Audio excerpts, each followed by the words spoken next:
Hello students, ये हमारी पहली क्लास है। देखते हैं कैसा परफॉर्मेंस रहता है। हम कक्षा 10 की विज्ञान का पहला पाठ रासायनिक अभिक्रिया एवं समीकरण, इस पर कुछ डिस्कस करेंगे। देखते हैं इसमें क्या है। रासायनिक अभिक्रियाएं अक्सर तब होती हैं जब रासायनिक परिवर्तन होता है। रासायनिक परिवर्तन, भौतिक परिवर्तन आप लोगों ने पढ़ा होगा। रासायनिक परिवर्तन में क्या होता है, एक नया उत्पाद बनता है, एक नई वस्तु बनती है या एक नया पदार्थ बनता है। जबकि वही भौतिक परिवर्तन में वो हमारा पदार्थ एक ही रहता है, उसमें कोई नया पदार्थ नहीं बनता है। रासायनिक अभिक्रियाएं को हम लोग अपने दैनिक जीवन में हमेशा देखते रहते हैं। आप लोगों ने देखा होगा कि अगर लोहे को ऐसे खुले में छोड़ दिया जाए तो उसका रासायनिक परिवर्तन हो जाता है। उस पे उसके भार में बढ़ोतरी हो जाती है, उसका अवस्था में परिवर्तन हो जाता है, उस पे हरे रंग की परत जम जाती है। ये कह सकते हैं कि उसका रासायनिक अभिक्रिया हो गई। ऐसे अगर हम दूध को अगर इसे खुले में रूम टेम्परेचर पर छोड़ दें तो उसमें भी परिवर्तन हो जाता है। और बहुत ढेर सारी घटनाएं, जैसे हमने भोजन ग्रहण किया, वो पेट में गया तो उसका पाचन हो गया, और वो एक रासायनिक परिवर्तन है, क्योंकि वो उसमें अलग से एक नया पदार्थ बन गया। ये रासायनिक परिवर्तन हो गया। रासायनिक अभिक्रियाएं क्या होती हैं, उनको हम जैसे एक सेंटेंस में ना कह के एक फॉर्मूला के रूप में प्रदर्शित करते हैं तो वो रासायनिक अभिक्रिया हो जाती है। तो हम लोगों ने अभी तक रासायनिक परिवर्तन का परिभाषा देखा कि रासायनिक परिवर्तन होता क्या है।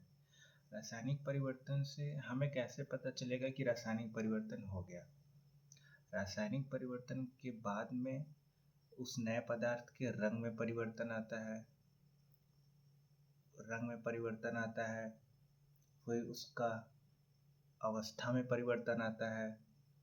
अगर रासायनिक परिवर्तन होता है तो उसमें कभी कभी गैसों का उत्सर्जन भी होता है, तापमान में परिवर्तन हो जाता है। ये रासायनिक अभिक्रिया के गुण है, जिससे पता चलता है कि रासायनिक समीकरण यहाँ हुई है। आखिरकार रासायनिक समीकरण होता क्या है। रासायनिक समीकरण में एक चीज अभिकारक होता है, एक दूसरा चीज होता है उत्पाद। अभिकारकों के संयोजन से उत्पाद बनता है, और अभिकारक हमेशा समीकरण के लेफ्ट हैंड साइड में लिखा जाता है और उत्पाद राइट हैंड साइड में लिखा जाता है। अब हमें अगर अभिक्रिया के बारे में और अधिक जानकारी देनी है तो हम अभिकारक में जैसे मैग्नीशियम ले लेते हैं। मैग्नीशियम किस अवस्था में है तो उसके लिए हम सॉलिड है तो S लिख देंगे, जलीय रूप में यानी एक्वस रूप में ले रहे हैं तो AQ लिख देंगे, गैस है तो G लिख देंगे। ये रासायनिक समीकरण को प्रदर्शित करने के कुछ नियम होते हैं, या यूँ कह सके तो आसानी से, ताकि सरलता से अभिक्रिया को प्रदर्शित किया जा सके। बुक में एक उदाहरण दिया है, जब हम मैग्नीशियम रिबन को ऑक्सीजन की उपस्थिति में गर्म करें तो वो मैग्नीशियम ऑक्साइड बना लेता है, यानी Mg+O2 एरो के बाद उत्पाद लिखा जाता है, यानी प्रोडक्ट क्या बना, तो वो मैग्नीशियम ऑक्साइड बना। तो इस तरीके से हमारा रासायनिक अभिक्रिया हो गई। एक दूसरी बात आती है रासायनिक अभिक्रिया में संतुलन, यानी जितने अभिकारक होंगे, यानी अभिकारक में जितने अणु या परमाणु भाग ले रहे हैं, उत्पाद में भी उतने ही अणु या परमाणु होने चाहिए, क्योंकि द्रव्यमान संरक्षण का नियम कहता है कि जितने किसी भी तत्व के जितने परमाणु भाग ले रहे हैं उतने ही परमाणु उत्पाद में भी होने चाहिए, यानी द्रव्यमान में कोई कमी होनी नहीं चाहिए। एक दूसरी चीज़ होती है समीकरण को संतुलित करना, यानी जितने, मान लीजिए हमने एग्जांपल लिया magnesium plus oxygen plus arrow, यानी उत्पाद के रूप में मैग्नीशियम ऑक्साइड MgO2 बन जाएगा, Mg plus O2 arrow MgO2। तो हमें यहाँ पर दिख रहा है कि ये जो समीकरण है ये संतुलित नहीं है, क्योंकि अभिकारक में Mg प्लस O2, यहाँ ऑक्सीजन के 2 अणु हैं, लेकिन प्रोडक्ट यानी उत्पाद में MgO2 2 अणु आ गए, तो हमें अभिकारक में O2 में 2 से मल्टीप्लाई करना पड़ेगा। इस प्रकार से समीकरण को संतुलित किया जाता है, अन्यथा जो समीकरण होगा वह उसका मूल रूप होता है, यानी जिसको हम लोग कंकाली ढांचा के रूप में कह सकते हैं। अगर संतुलित कर देते हैं तो वो हमारा सही रासायनिक समीकरण होता है। अब हम लोग देखते हैं रासायनिक समीकरण के प्रकार। रासायनिक समीकरण कई प्रकार की होती हैं। हर एक रासायनिक समीकरण या रासायनिक अभिक्रिया का एक अलग नाम होता है। उसके पहले हमें यह ध्यान रखना है कि रासायनिक क्रिया के समय जैसे हम कोई रासायनिक अभिक्रिया कर रहे हैं तो किसी तत्व का परमाणु किसी दूसरे तत्व के परमाणु में नहीं बदलता है।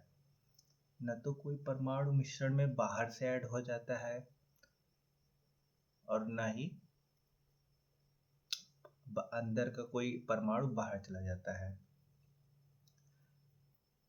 जैसे हम लोग ले लेते हैं कैल्शियम ऑक्साइड CaO, जिसको हम लोग बिना बुझा हुआ चूना कहते हैं। CaO को हम लोग जल के साथ यानी H2O के साथ अभिक्रिया कराएं तो हमें कैल्शियम हाइड्रोक्साइड CaOH का ट्वाइस मिलेगा और उसके साथ उष्मा यानी हीट रिलीज होगी। तो इस समीकरण से हमें पता चल रहा है कि ये एक रासायनिक समीकरण है। हमने पहले बताया था कि रासायनिक अभिक्रिया में उष्मा का उत्सर्जन हो सकता है, रंग परिवर्तन हो सकता है, अवस्था परिवर्तन हो सकता है और उसके तापमान में वृद्धि हो सकती है। तो calcium oxide CaO plus H2O arrow calcium hydroxide CaOH का ट्वाइस प्लस उष्मा, इसमें उष्मा रिलीज होगी। फिर इसी प्रकार हम इस समीकरण में भी संतुलन कर लेंगे।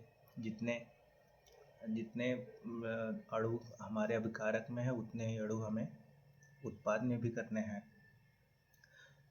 रासायनिक अभिक्रियाओं के प्रकार में आते हैं तो पहली प्रक्रिया होती है संयोजन अभिक्रिया। इसमें क्या होता है, ऐसी अभिक्रिया जिसमें 2 या 2 से अधिक अभिकारक मिलकर एक नया उत्पाद बनाते हैं, इसे संयोजन अभिक्रिया कहते हैं।